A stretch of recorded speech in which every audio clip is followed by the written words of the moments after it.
I'm Nur. I work for Lab Cave. We're going to have a panel about the Turkish games market. Maybe everyone can say who they are. Just 30 seconds. Hi, I'm Erdem. I'm working as principal at Ludus Ventures. We invest on mobile gaming companies in early stage. Thank you. Hello, this is Ozan. I'm the co-founder of Longhorn Games. So yeah, that's me. Hello everyone, my name is Arda and I am working as a publishing manager at Moonee. Nice meeting you all.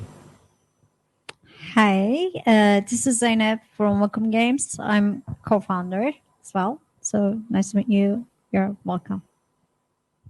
Hey everyone, my name is Alaz. I'm VP of Business and Strategy at Alictus. And great to see everyone here. I want to make this more of a conversation between everyone, and then we can do questions. And I want it to be more natural, if that's okay. So starting from your side, from the VC side, how do you think it's going in the Turkish gaming market? You've been in this for a little bit.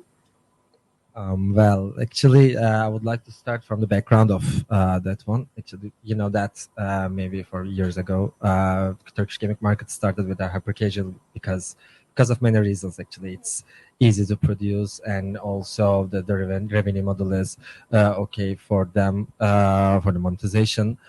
And right now, as everybody knows, that actually the evolution of the gaming market in Turkey goes from hyper to casual side.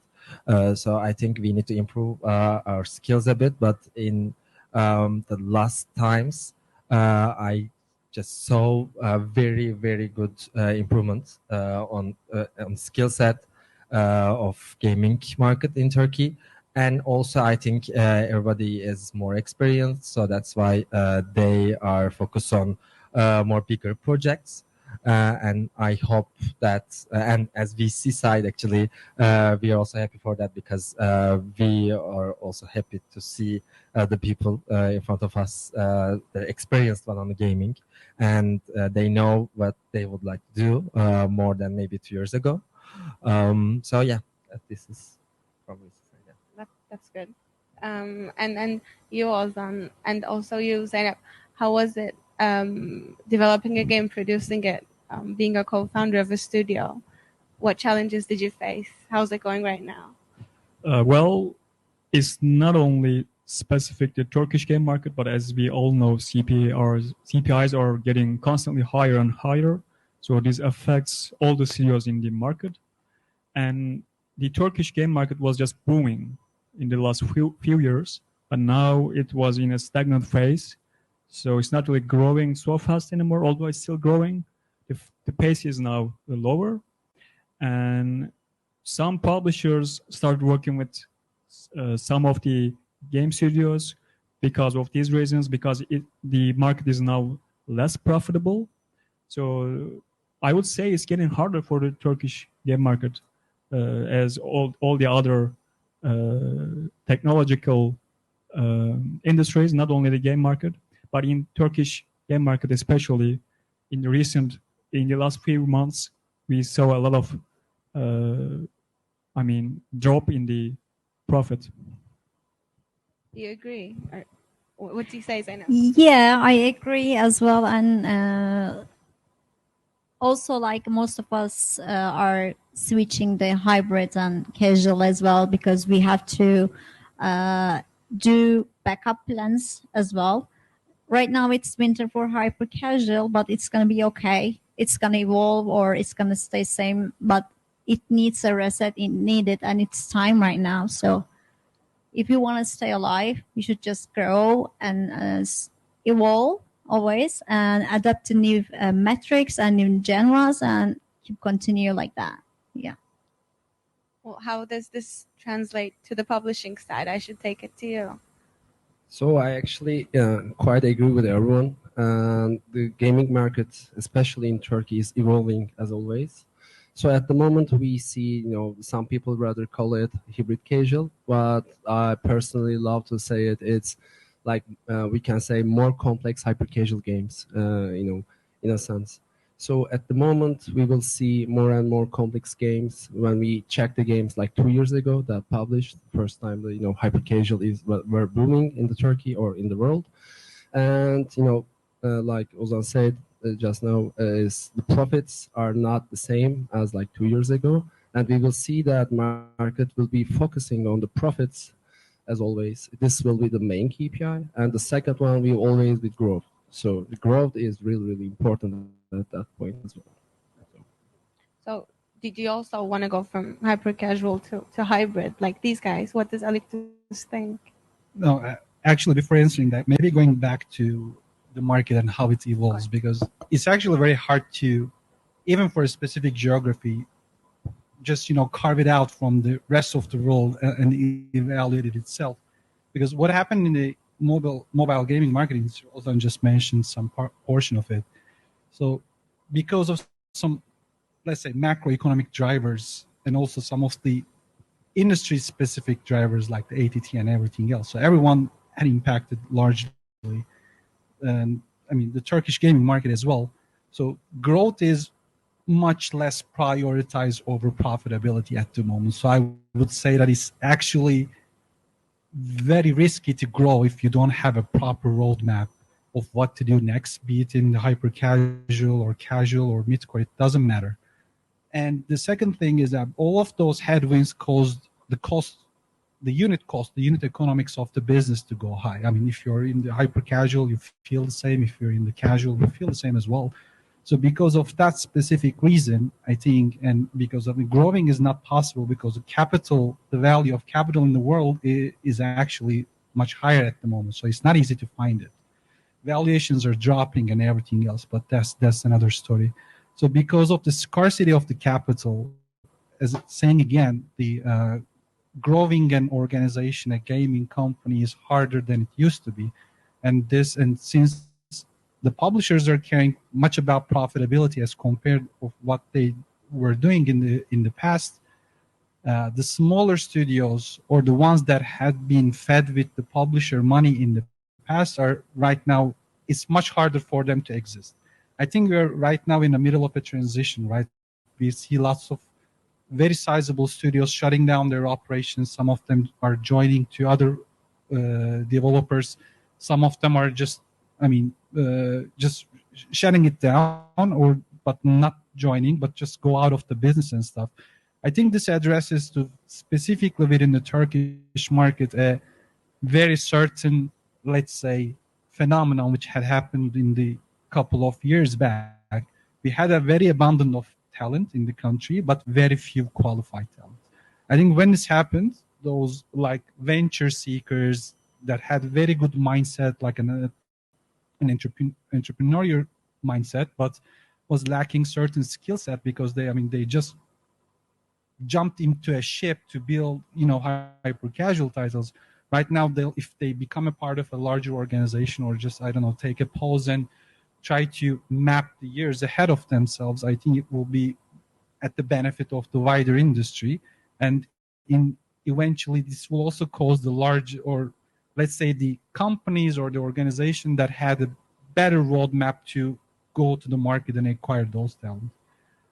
But coming to your question, if Alictus will do hyper casual or hybrid casual or any type of mobile game, so we do whatever we do at a very good efficiency. So which means that, we are, as a business, doing good at whatever we are doing. And also, we are performing well, but we do not categorize mobile gaming, very specific, like this is hybrid, this is casual, this is X, Y, Z. So depending on our skill set and everything else, if it makes sense to, by saying hybrid, if it's like merging two monetization methodologies, or if it means like extending a product metrics or like specifications beyond the certain hyper casual title, we could do that if we think that it will be more valuable within the let's say current criteria or the current stature of the market.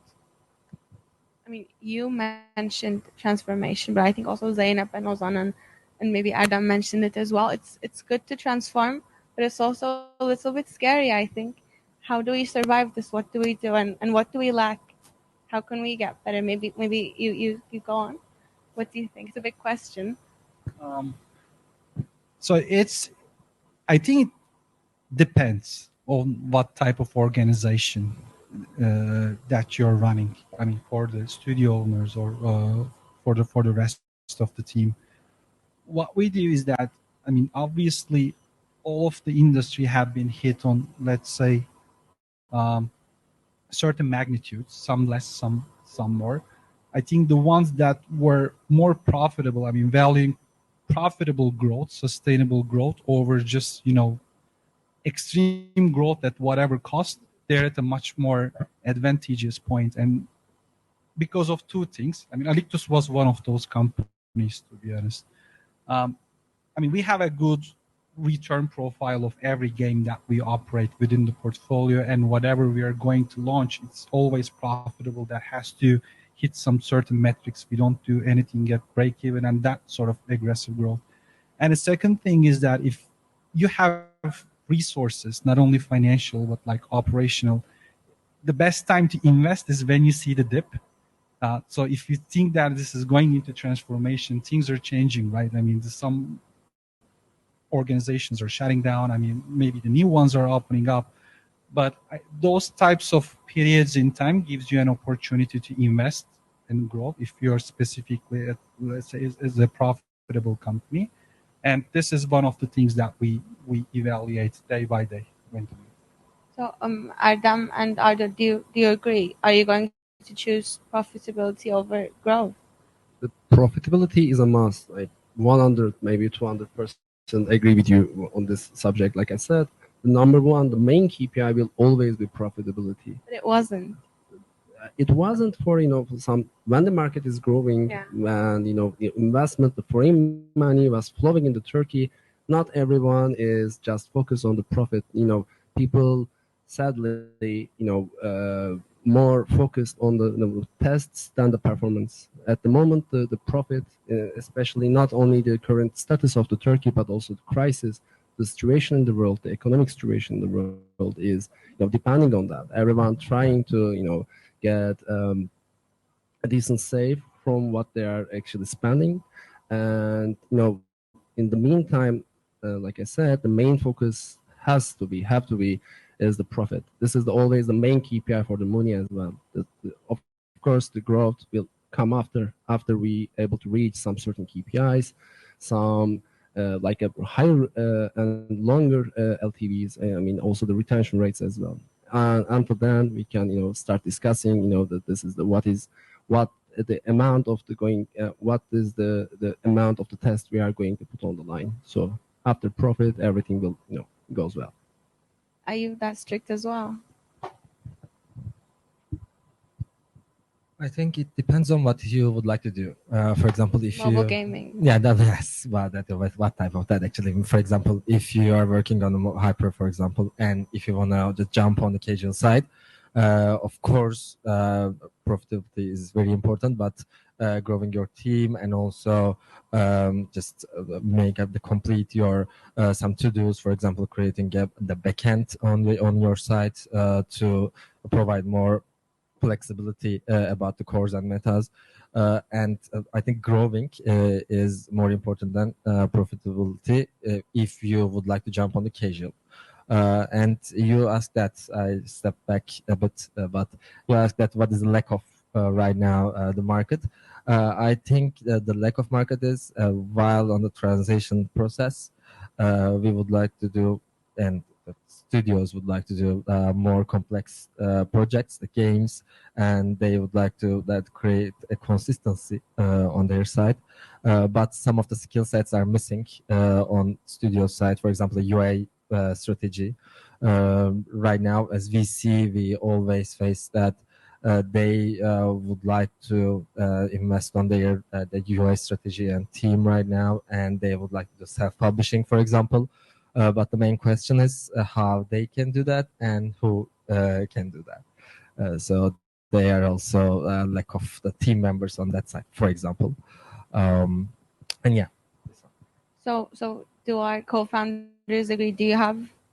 Does the talent crisis still continue? Is it hard to find proper UA guys, or does the government incentives work for the UA? Do you guys get any incentives? Is it worth it? Does it make your job easier? Yeah, Turkish government actually provides some incentives, but it's really hard to even know what they provide to you. You need to go through a lot of documents. You need to do a lot of research, and you need to prepare some stuff that they are asking for, and you need to know who to contact even, just to know what you can get granted from the government. But they do provide, for example, some incentive, some grant for hardware. So you can at least buy your hardware and they will pay you over a year on a monthly basis, if I remember correctly. But most of the people don't even know that, because it's really hard to achieve that information in the first place. I think this is a problem at the moment for the startups. They are just missing this opportunity to help them go ahead one step further. For example, we got some help from the government. They helped us paying our first hardware, some monitors, some laptops. I think everybody should be aware of this and should spend some time on this, because there's a return of your time if you know what to do. I think it's so important what you said, and I would have never thought that it was hard to access it, because it's for people as well. Maybe, I don't know how, but we should fill the gap there, then, the access to these incentives. Maybe someone should make it easier. Yeah, but it's really hard, because it's the structure of the government and you cannot really change it, right? But what you can do is make the information more accessible, maybe through a website or something. Maybe that could help indeed. But in the end, the exercise of getting these grants is will still remain hard, because it takes time and effort to do the right thing, and sometimes you don't even know what to do. But you're right. I think we can make it easier for sure. What do you think?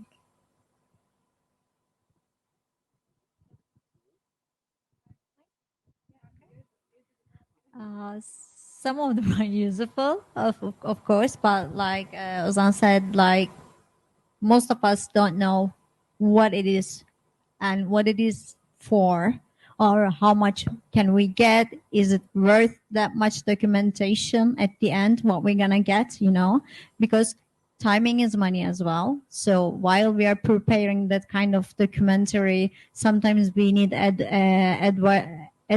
advisors, and we need to pay them as well, because we need to make the documentation right, not to get rejected. So it's something that studio should calculate if it's worth it or not. It's my opinion. I just want to add something. So to make this concrete, governments can pay you up to 3,000 Turkish liras for your hardware. And for that, you provide them some list of your needs. You provide them how many quantities of which device or hardware you need, and there will be a jury for that, and they will decide on it. They will decide to either provide you the grant or not. So that's how it works for anyone that wonders. Maybe one final word on this. I think the speech made clear that maybe the overall industry needs a good representative body, or just a strong association that can represent gaming companies in those discussions with the government. Because what I know is that the government has much more, like a very diverse set of incentives that are available, not only limited to hardware, but just like ranging from attendance to different events to UA spends for a certain game and everything else. But I totally agree that most of those it requires some sort of a bureaucratic progress, like lots of paperwork that you have to do. Like it has its very own unique set of criterion and everything else. But I think if you want them to make it easier for us, I mean, in any way, I think the gaming association or those type of representative bodies are very important to, speak on behalf of the whole industry market in Turkey. And you also mentioned, like, a few years ago, there was a lot of talent, but it wasn't very high quality. How is it now? There are a lot of like university courses. Like I know Bahçeşehir University has a program. Do they work? Are they good in the industry? Now, for us, I think we certainly believe that it is much better. I think the quality is getting better and better every day. I mean, two things. First, the overall life cycle of the industry, right? Everyone learns as we progress through the time. And the second thing is that right now, sometimes we can attract talent from, not only as from the neighboring regions. That's, I think, also one of the advantages. And the third thing is that we have lots of companies in Turkey that exited their business to international companies. So all of them are actually able to raise talent that had, access to a know-how or just able to climb a learning curve from a very large global organization perspective. I think it's much more valuable, and it serves the overall industry to grow better. And the situation of, talent access, both in terms of quality and quantity, is better as it used to be as compared to past. But still, I do believe that because of this, let's say, abundance of capital available in the market,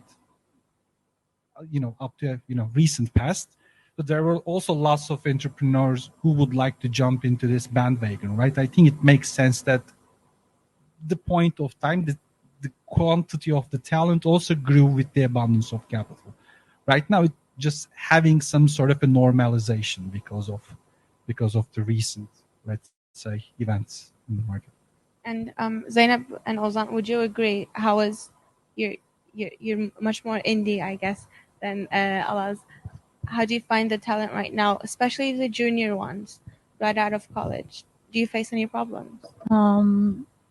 For talents, actually, like as a company, what we are mostly looking for, like not specific genre experience, for example, for experienced ones I'm talking about, but the know-how and how eager to learn, that's the important thing. For the juniors as well, the thing matters only is like how much they wanted to be really, really in this industry, and how much or how fast can they adapt or grow. I don't know how to say this, but like, how can we help them as I don't know. Sorry for this, guys. How can we help them to grow themselves and increase their skills, and this kind of stuff matters. So for juniors, but for mid-core or mids and seniors, we are mostly looking for like their flexibility. Actually, yeah, I can say flexibility, like adapting multiple things. Yeah. How was your experience, Ozan? Well, I believe especially in the context of game development, I believe the talent, the condition of talents in Turkey is getting better overall, because there are universities like, for example, Bahçeşehir that you mentioned. They have some programs that educate people in this specific area. So, for example, they teach people how to be a game designer, which is great, right? Because actually it's something special that you need to invest time on it specifically. It's not something that you can just randomly learn by playing some video games. It's not that easy. So in that sense, I think Turkey is kind of investing time and money into this, and I believe this is great. But at the same time, what we are lacking is talent density. So the best talents, they are just moving abroad, unfortunately. For example, in our company, there were two good developers that left Turkey just recently. They went to Germany. I mean, which is sad for us because we spent time and money for these people. We educated them as well.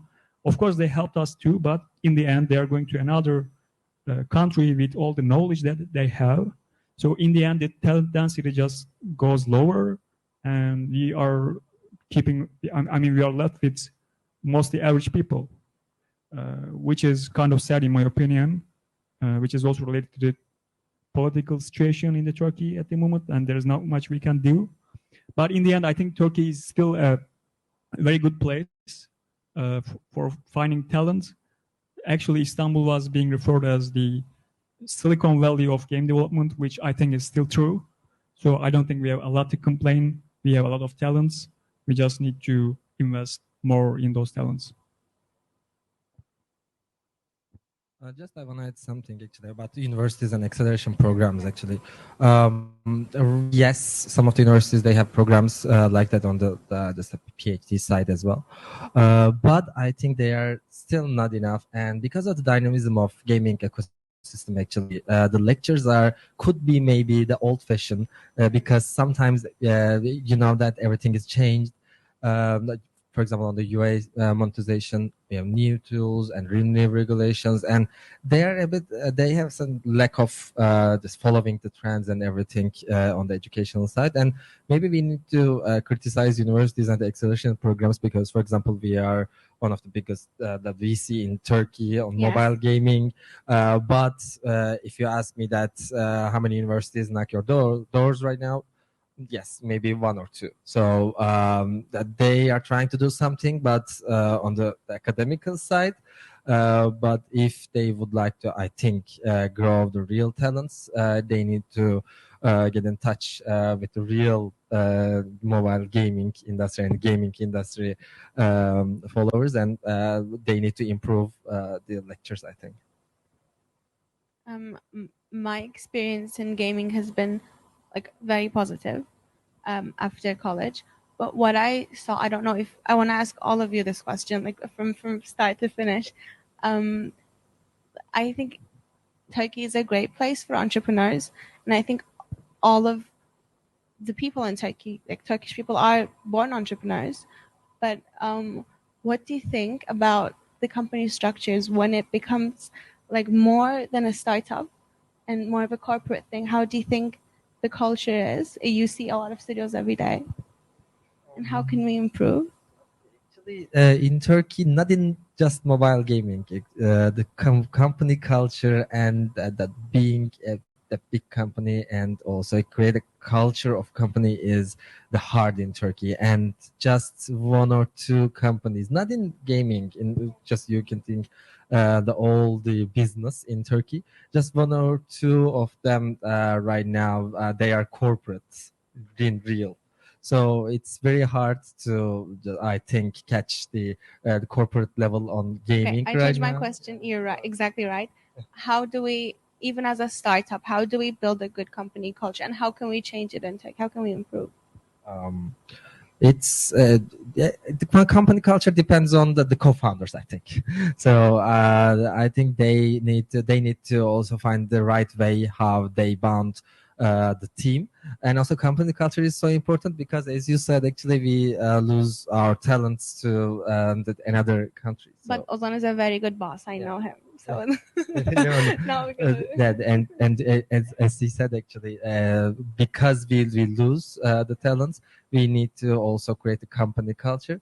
But it depends on the co-founders, and it depends on how they start the business at the beginning.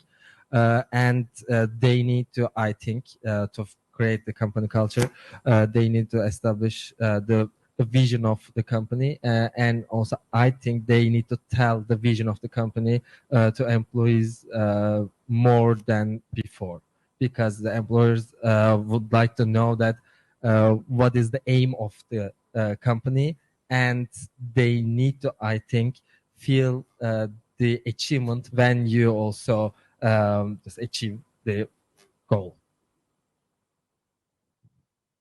I totally agree. Sharing the same vision and believing in the same story and then realizing the same story together, I think that is a crucial part of a startup. That should be a crucial part. Every member of the startup should know and feel that excitement and should feel the success when something happens. And these actually, again, as Erdem said, this depends on the co-founders. They are the ones that are responsible for establishing this kind of mindset in the startup. They should invest time in this, and they should be sure that everybody feels as a part of the startup. I think there are multiple factors for this. One is the just sharing the vision and making people believe in what you believe. And the other part is of course, there are some money factors as well. I believe every startup should provide some stock options to their most talented people. And so that is one way to make them feel like it's their own startup. And also, I believe we should share the profit when we have a profit. So, for example, at Longhorn Games, we do both of these, and we try to share everything together because I believe this is what startups all about. Okay, so I never found a startup before, but I worked in a couple of one of these. So I have, I guess, a few things to say about it. I think the process actually starting from the beginning, not only the hiring process, but also the ending is quite important as well. And, everyone has actually, you guys touch really, really good points that, the vision the founders are actually giving to the people who work in there is quite important. But it's also really, really important that how you actually express these feelings. It's not only about the money, it's also about giving enough freedom or giving enough room, the space to the people who work there. Because the investment or the feeling of okay, I belong there is not only coming with the stock or the share or the money. It's also coming with what you feel when you're working in there. I think maybe I'm an emotional guy. That's the reason I'm saying that. But it's also really, really important that you guys are taking care. You have a good boss. You don't have to call when you're sick. You don't have to get to the hospital to get some report or something like that. It's just basic things. But this kind of small stuff actually makes you feel better, makes you feel important, and this is, I think, one of the like a backbone for a company. So. Like creating a culture is really difficult topic, especially for startups. Like sometimes founders even don't know how is it gonna go, what should we do, and this kind of stuff at the beginning. So the best way, as I'm thinking, is just let people speak and share their thoughts and all together talk about everything, and at the end decide together what's needed to be done or what's going wrong or is everything okay. Talk about them a lot, and at the end, if there's a problem, try to solve them very, very quickly.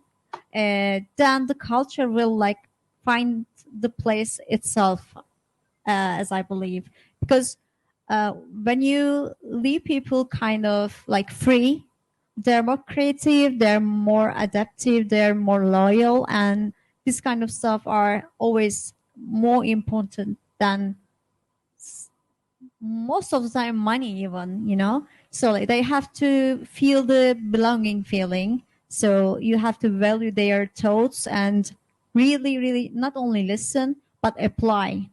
So what they want, listen, and if it's something that needs to be done, just act. That's it. Yeah, I think everyone made very good points, so nothing to add maybe significantly on my behalf. But my personal take on not how to form a good culture, but just a startup versus corporate culture thing is that if you have a very strong DNA of that defines your organization, like for example, we sometimes call it pastor feedback loops. I mean, we discuss a sense of common success, be it in the form of sharing the financial profits that you've created or just the joy of making a game number one in the top charts or whatever it is. If you define and build into your organization, and like if you are hiring towards that goal, if you're just let's say raising the talent, the team towards that goal, I mean organically, I think it doesn't matter if you just grow larger and have some sort of a process in place that categorizes you as proper corporate at that point in time. I think if you have it like codified in the organization in a way, it just doesn't matter if you I mean, as again, I mean, if you have like more departments, more functions, or more processes in the company. So until now, I think we talked about what we can improve. Maybe we say some good things. What do you think? So Istanbul has been Turkey has been very successful in gaming and mobile gaming. Why do you think we were so successful? Why do you think we are in a good position right now in terms of, compared to other industries? Is it because we have a young population? Is it because we're entrepreneurial? What do you think? What's our edge, do you think? Actually, many reasons, I think, for that one. Yes, the young people we have, and also they are also so interested in the gaming before the gaming industry was born in Turkey. And beside those ones, actually, if you would like to just get a startup on the gaming, the starting fees, the OPEX, it's not so hard to also just cover it. That's the main, I think.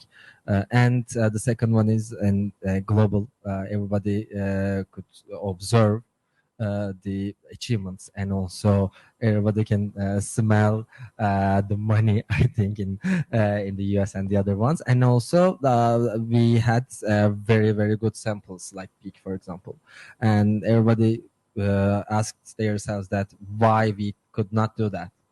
And also, as you said, that in Turkey, I think the same too. Everybody is born as an entrepreneur, so that's why everybody ask it. And also, they check the costs, and everybody can get the risk on that part. So I think this is the main reason why the Turkey is hub right now. And right now we are on an evolution process, as we told. So we step up the hyper casual, and right now we will do more.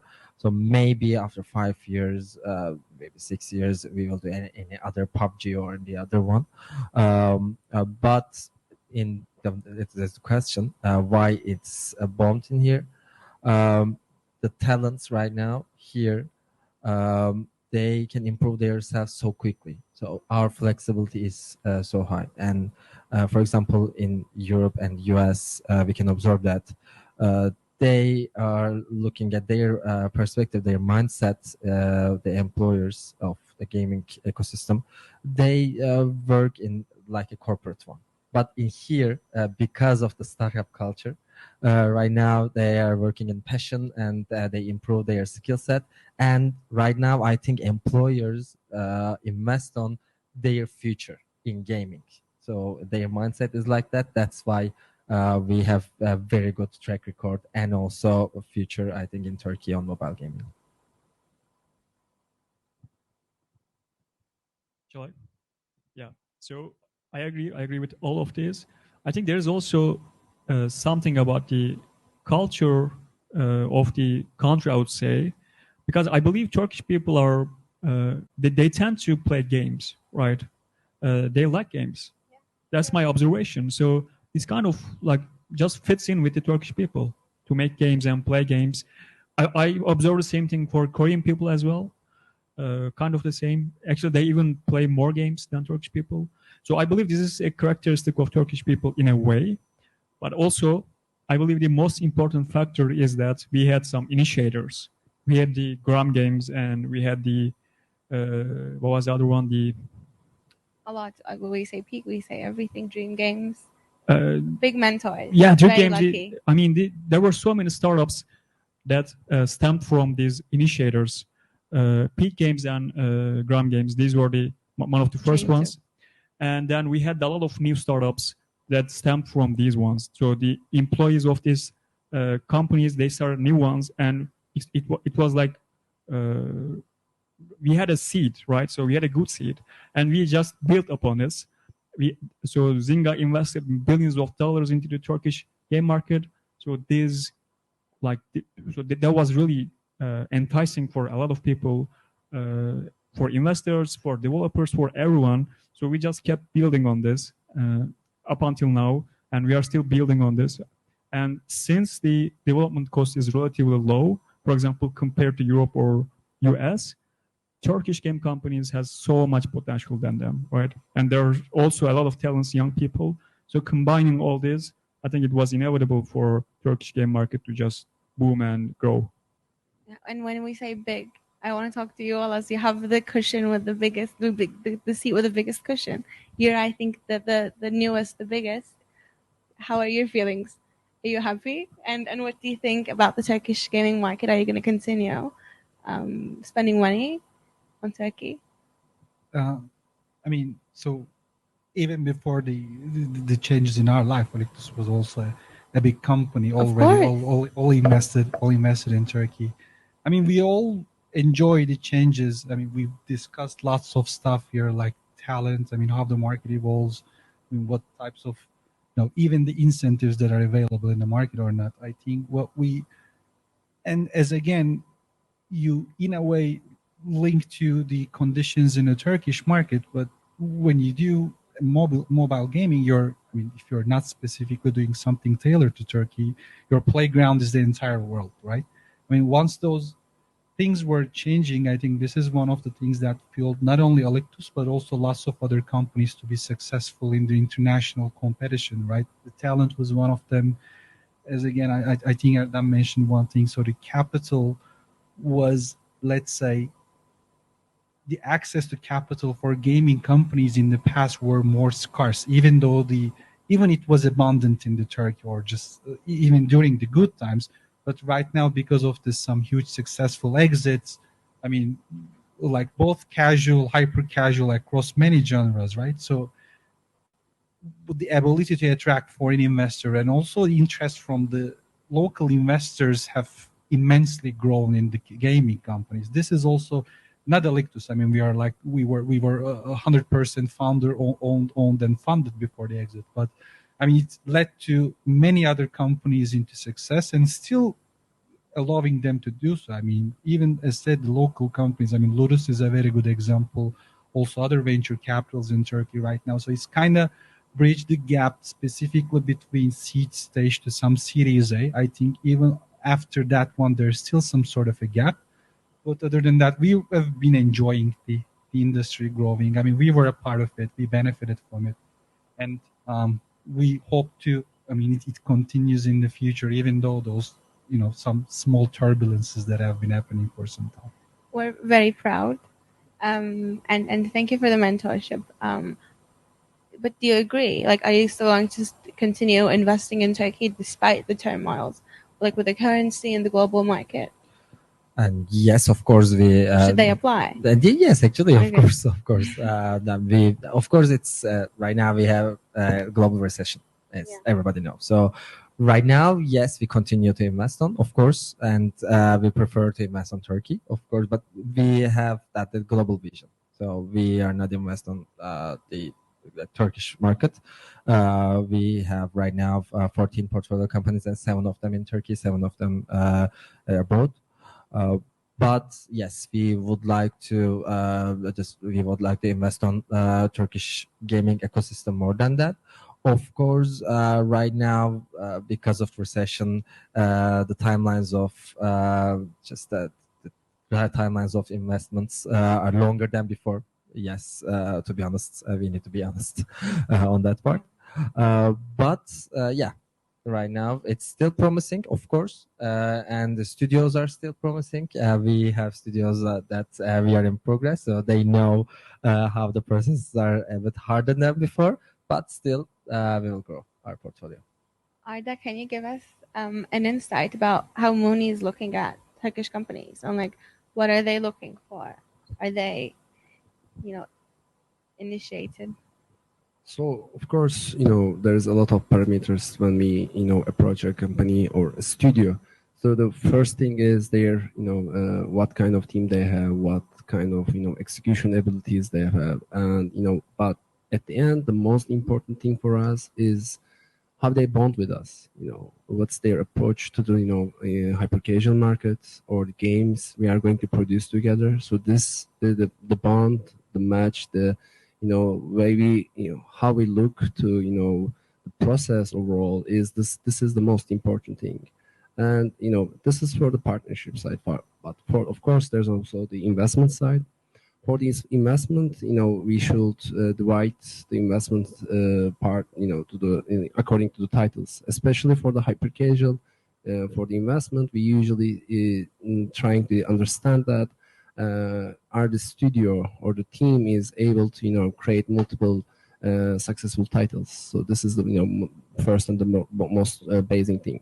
But for the hybrid or the casual side, what we check, what we trying to understand is what is the we try to understand the long term, what's their long-term KPIs like LTV or the retention. So what is the potential, and also where they are standing in this specific niche, or they have in a position in this specific niche. So this is really quite important for us.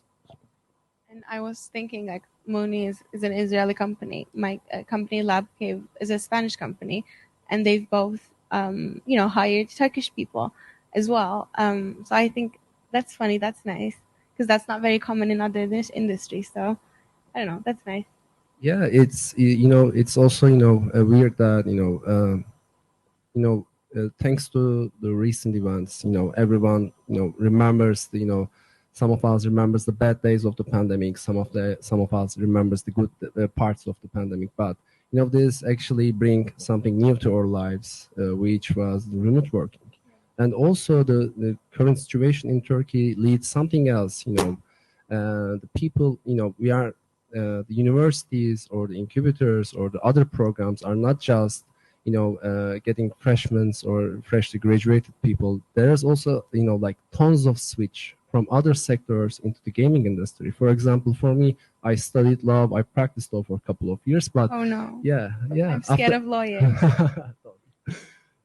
But after 4 years, it was like, for me, it was like a dream. I was able to get a part in this, in my dream. So I'm actually living my dream in some point. And of course, thanks to the how the market in the Turkey, and how the companies, and I mean the international companies, how they look to Turkey is actually change a lot of things for you and for me, for everyone else as well. So it's nice. I think we're 6 Turks in a panel talking in English about the game market. So exactly. I think we should support developers, indie developers. So what do you guys need from publishers, from investors? What are you looking for? How can we help?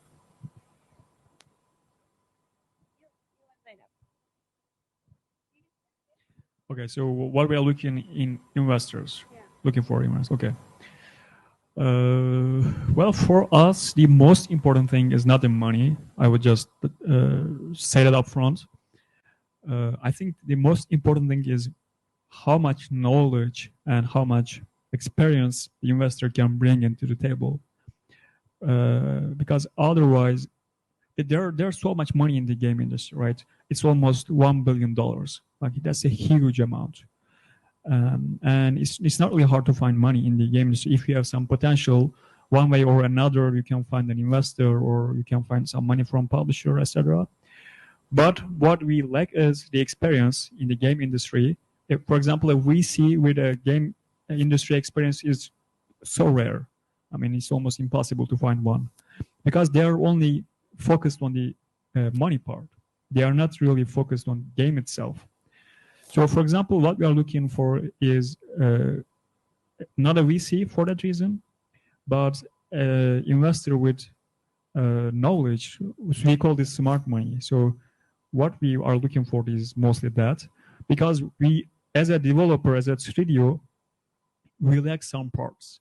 We can build some games, we can create some experience, but most of the time we lack the monetization and marketing and UA parts. And this is where we need help the most. And I believe this is common for most of the studios. And finding an investor that can fill that gap, I think that's what we're looking for. Actually, like you almost covered everything. What I can add is like from investor side, like smart money, really, really important. Also, like you said, I'm gonna repeat it, like know-how and like experienced about invested in a gaming company before and know the metrics or how it's working. It's not like a casual investment. Like the tables are different, the metrics are different, so they should know that so we can understand each other simultaneously. So, like on the other hand, like what we studios are having trouble, for example, about fundings, are like the early stages, like finding a VC while you have a good product or promising product is like kind of not that hard, but at the beginning and very, very early stages, it's really hard to prove yourself because it's all about like kind of dream at the beginning. Even if you have an MVP, you should just be more specific, more determined, and you have to prove yourself more harder than the other studios. So why you kind of? So this is. Of course, there is competition, but go on, you want to say, please? Just maybe I need to reply that the question from investor side. Actually, I would like to reply, not reply, but I would like to highlight that as Ludus, for example, yes, we have background on mobile gaming as well as VC, and maybe you know or not, our LPs are investors of Rollic Games, which is one of the biggest investments of Zynga in Turkey. And also, for example, I'm coming from the US side. Our GP is coming from US side, so that's why maybe we have more leads than before, because everybody also would like to, as Ozan said, get the smart money in the company. But also we need to manage the expectation of the developers and also the companies, the gaming companies as well. Because right now we are a venture capital, not a venture studio. So yes, we would like to invest on mobile gaming, and we also have experience and a background, and we have very good track record as Rollic. But we still do not want to evolve the business in many of the parts of the art UI, or it doesn't. It depends on maybe their need. But we don't want to be the main part of the needs. Yes, we can help, of course, our portfolio companies, but also the developers should also maybe be careful to manage the expectation on that part. But there are venture studios. There are maybe people they can collab with, if not specifically you. Yeah, right? Yeah, but yes, of course. For example, we have 14 companies, and of course, if they have any specific needs in many others, for example, one of them right now, they would like to, it's and gaming tech platform, for example, and they would like to jump on a programmatic business. So we consult on it because we have a background. Of course, we are in collaboration with our portfolio companies, but we are not in the business directly. So maybe if one day we will create a venture studio like that with a core team that dedicated to our portfolio companies, maybe it could be possible. But right now, for example, on Ludus side, it's not so possible to involve the business like. I mean, of course, no VC does that. Yes, okay. Yes, that's what I mean. But I think collaboration is always good. And even if we do compete, it's good to help each other out. There are many big boys here and also indie developers. So I'd like to thank you for coming here and talking about this. It was very, very happy experience for me. I hope it was for you too. Anything you want to add? Thank you. any questions? I asked a lot, so please. I think we have the same name.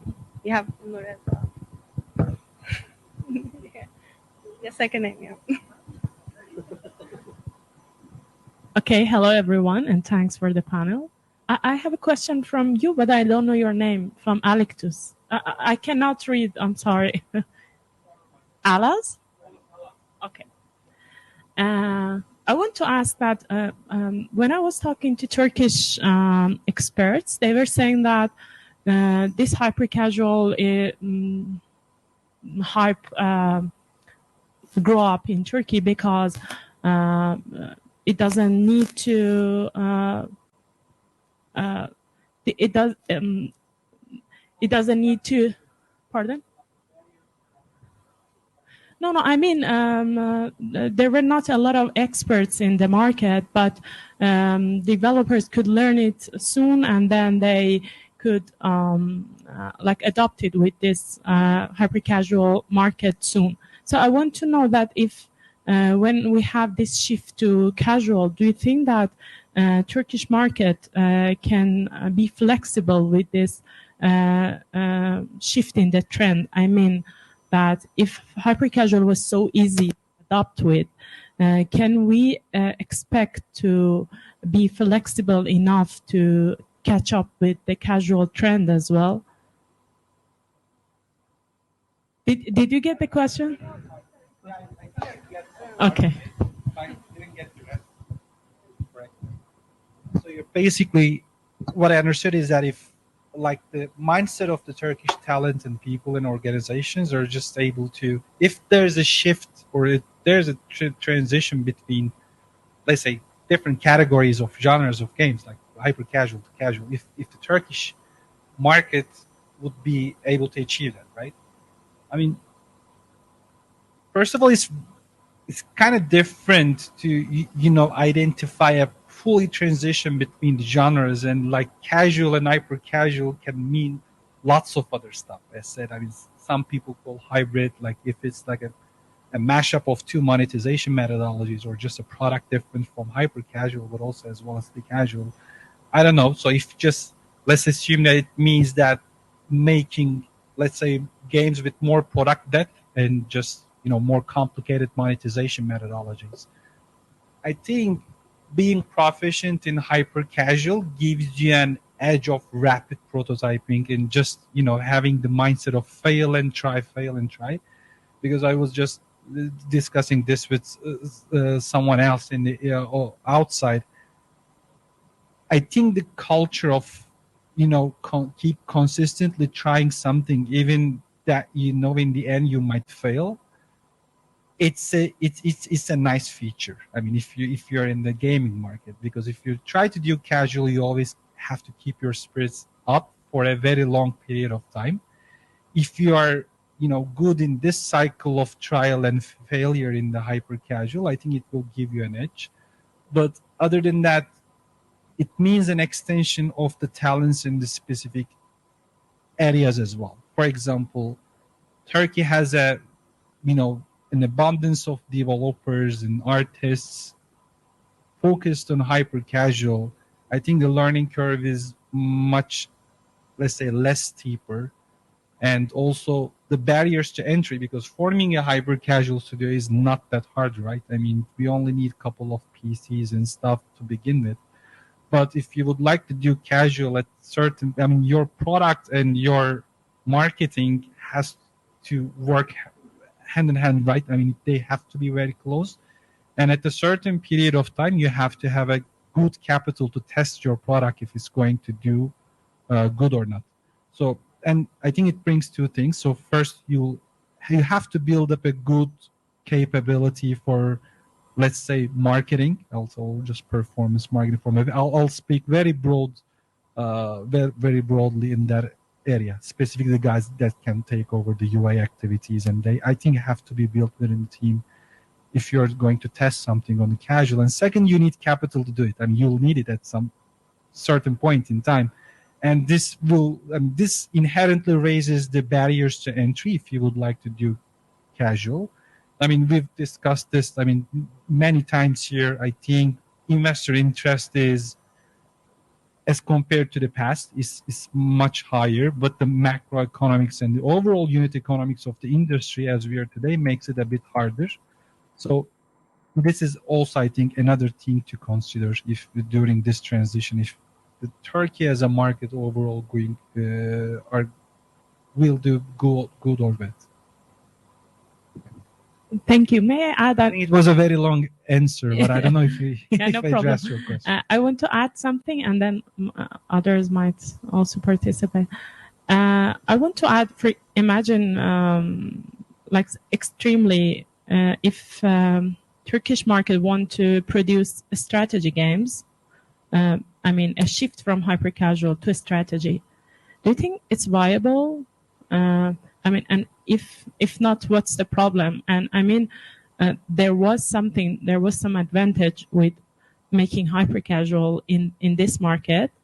And I mean, does this advantage carries to the other genre? I think it depends on genre and what you would like to have. I mean, by strategy, if it's like a 4X game or some sort of like a casual mobile, not casual, maybe I don't know, it's like mid-core, hardcore. I'm not into the categories, as you can understand that. But I mean, if it's going to be a very complicated, different monetization methodologies, very different product depth and stuff, I mean, when you go farther away from the things that you do, it's obviously will require you to learn some new stuff, right? And you will need time and resources to do that. I mean, then you have to factor in the resources that are available to you or will be available to you within that foreseen period. Right now, I'm saying that even though there's like investor interest in Turkey, and some part of it's like really inherently interested in investing in Turkey and like not opportunistic investors, like having a more long-termist perspective. I think it then boils down to the every core strength of the team rather than the overall industry, because hyper casual, I don't know, depends. Maybe like much higher than much larger than a very niche segment in the mobile gaming, right? Then it might not make sense to, the entire talent force or the resources to try to shift that, because it's going eventually be overcrowded and there will be no space left for the, besides couple of the first comers. But if it's going to evolve in a huge market, I mean, we have to define the market first. If it's like a casual or something big that can, allocate or that can just accommodate the newcomers that will flowing, to get some piece from the pie, then it boils down to the fact that then do you have first the skill set and the stuff that you need to build up, and second, how much time you need that, and if there are like any resources allowing you to burn some cash or just resources until you get proficient in that specific area. And I think it differs from genre to genre.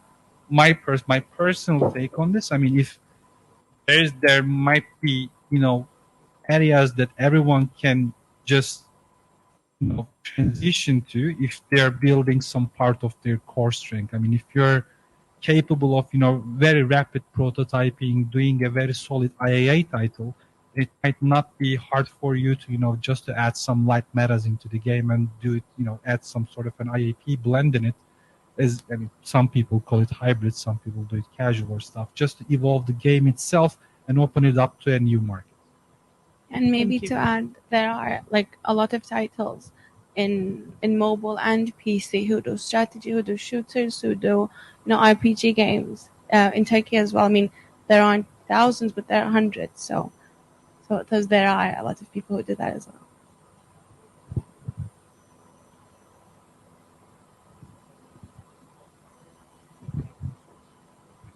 Okay. I think Erdem just answered this question partly, but I want to learn that in hyper-casual manner. Would we see... actually, let me ask that, do we see consider to invest in hyper-casual studio? I want to ask that I want to learn VC's approach to hyper-casual studios now because of the recessions, because of the other crises in every country. So do they consider on investing in a hyper-casual studio? If so, what do they expect from the studio? Okay, thank you for the question. And yes, of course, we are also still interested in the hyper-casual studios, but right now we are interested in the early stage, so the pre-seed and seed round. So one of the first thing that we consider, for example, the co-founders' background, of course. For example, if they have any background in any that the bigger ones, and maybe the success stories they have. And the second one is, for example, if an hyper-casual studio has a track record before that one, and if they knock our door to develop, for example, a casual game. It's so usual right now, as we talked, because of many reasons, the CPIs, and also they have power to develop the casual. We also check the track record of the company, because even if the co-founders has very good background, how they can work together is also as a team is also very important. So track record of the company is also important for us. And also the business plan. To be honest, we don't prefer any specific genre, not the casual, not hyper casual. We focus on the business part of the investment. So we need to understand what they would like to do with the fund, and what are their expectations from us, and what is the plan. For example, yes, on the financials, everybody would like to see the EBITDA positive maybe in 3 months, but if it's not realistic, and if they say that in 18 months we will do the positive, but with that steps and with the realistic steps they have, it's more valuable for us, for example, to just get a dream in our part. So we don't have the genre preparation. It's as you also said, the hyper casual or the others, but we prefer to see those kind of the main parts of the company. And yeah, I think it's Thank you so much.